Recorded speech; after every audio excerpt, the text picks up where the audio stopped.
We're doing it. We are doing it. Hey guys, welcome back to my channel.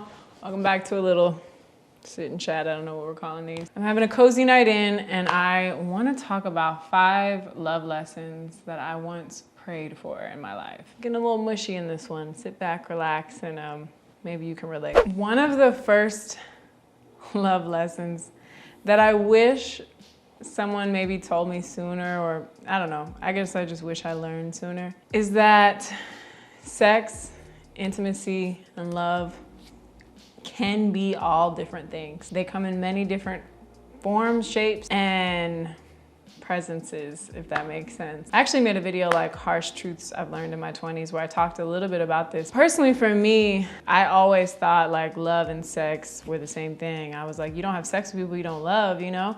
And I know that sounds like so naive now to think about, but it's pretty naive. I thought if somebody was interested in that, then they want to build in that direction with me in like a long-term investment kind of thing. I think just learning like the different levels of investment and that people are not you. Expecting you out of people doesn't really do much for either party, honestly. And just because maybe you take something really serious or value something a certain way, do not expect other people to match that, you know, perfectly. I had some experiences in my life where, even if it's not sex, you know, that's why I included intimacy in there, like spending intimate time with someone consistently, or building with someone consistently, or investing time and energy, whatever that looks like, with someone can hold a whole different value in their life than it does to you, like in your life, you know? I'm grateful for the lessons, obviously, but if I knew that a little sooner, I think in some scenarios I might have invested my time a little differently or set some boundaries a little differently. Yeah, just realizing that intimacy comes in many forms,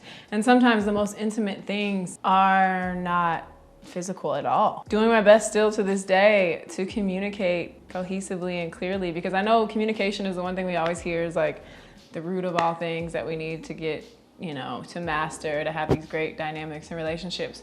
But comprehension is a big part of communication, and nobody says that enough. So although you're not totally in control of how somebody may receive something, for sure, you know, like you can only do your part so much, but I think communicating as much as you can and as best as you can, even if it feels like we're beating a dead horse, like continue to communicate as much as you can and as honest as you can.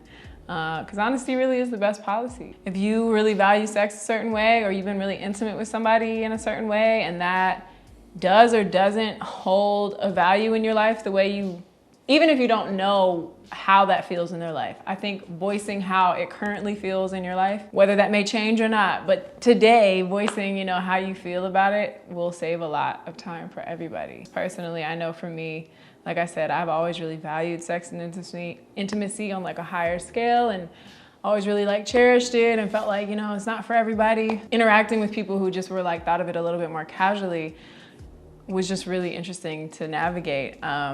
Because you can't change people. That's probably the #1 lesson that is like the umbrella of all the things, but you cannot change people. Keep that in mind. If those things do not match, don't think that like, well, they could value it once we are intimate, like they'll value it more. No, you're not gonna change a man, just change the man, like change who it is instead of trying to change this person.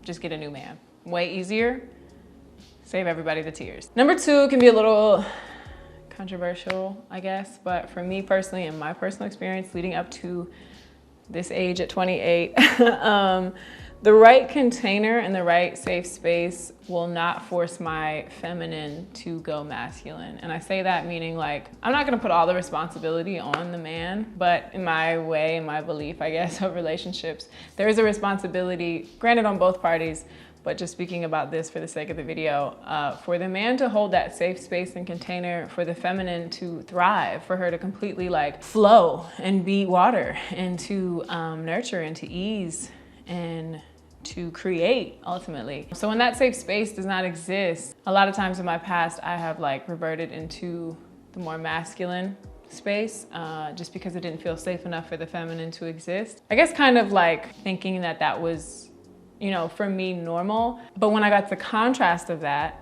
realizing that that's not the end all be all, there is a circumstance that exists where you can totally be the woman. You don't have to be the man. You know, like honestly, in a lot of my past experiences, I have like felt like the man in the relationship, and that's like a weird statement to say out loud, but little thing, being the voice of both of us at the restaurant, or just feeling like I'm the more like dominant overall energy. And at times I love that. I am like an independent kind of masculine energy woman, but I am a woman. And so it does feel so good in the right container.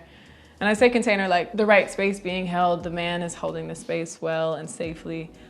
For me to just totally be the woman, like that does exist. I think there was a point where I was like, well, okay, I'm just a masculine like kind of chick, and this is just like the way it is. It does feel so good to be able to just like exhale, be my true essence of a woman, and feel like that's okay to be emotional, and that's okay to have a standard, and it's okay to say no, and like all of that like womanly strength and intuition to allow it to be expressed is like a really good feeling. Know that like your standards aren't too high, or you're not asking for too much. You just might not have the right container to express it in, and that just is what it is, you know? So again, you can't change people. You can just change where you stand. You know, you can change your perspective. You can change your seat at the table. Okay, the third one is a tricky one.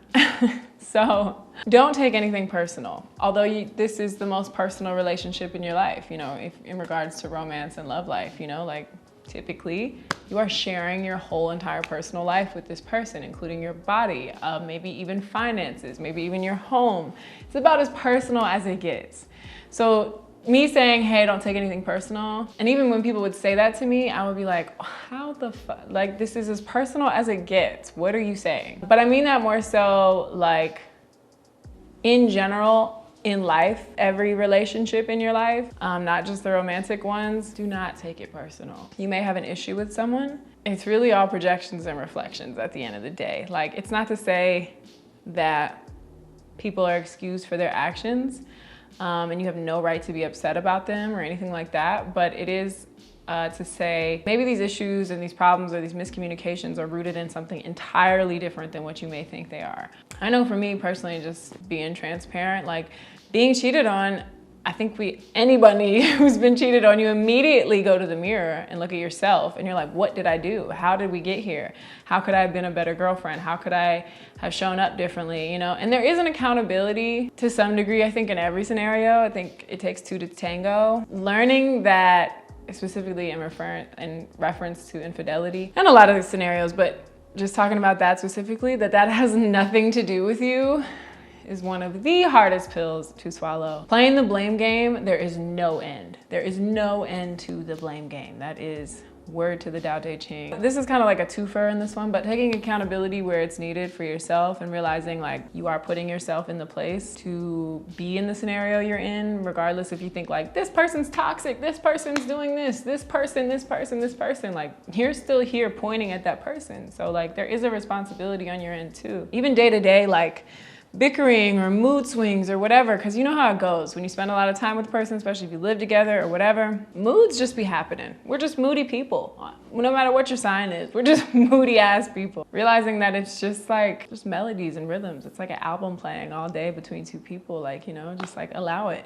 Just allow it to be what it is. Like hold the space for it to be what it is. It's actually almost like, just to add to that, it's actually almost like selfish and a little narcissistic to think that it has to do with you. And that might sound like a reach for some people, but like how selfish do you have to be to take everything personal?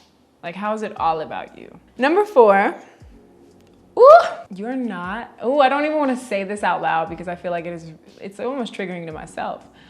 You're not the end all be all. You may not be the prettiest girl in the world. And that was a really humbling lesson for Casey Bud. Not to sound like egotistical and full of myself, but in relationships, you know, when I get with somebody, I think we're all guilty of it, especially as women. Like we're like, this it. Ain't no better than this. And realizing that there are a gajillion beautiful people in this world, men and women, and human attraction is as natural as it gets. Other people will catch your partner's eye, you know, like it might happen or it might not, but it might happen. Temptation's always around, granted. You know, what we do and our actions and our responsibilities within that is a whole other topic, but like that is around, that exists. Okay, number 5 is a kind of recent lesson in the last year, maybe 2. I tend to, and I have tended to, I should say, romanticize life a bit.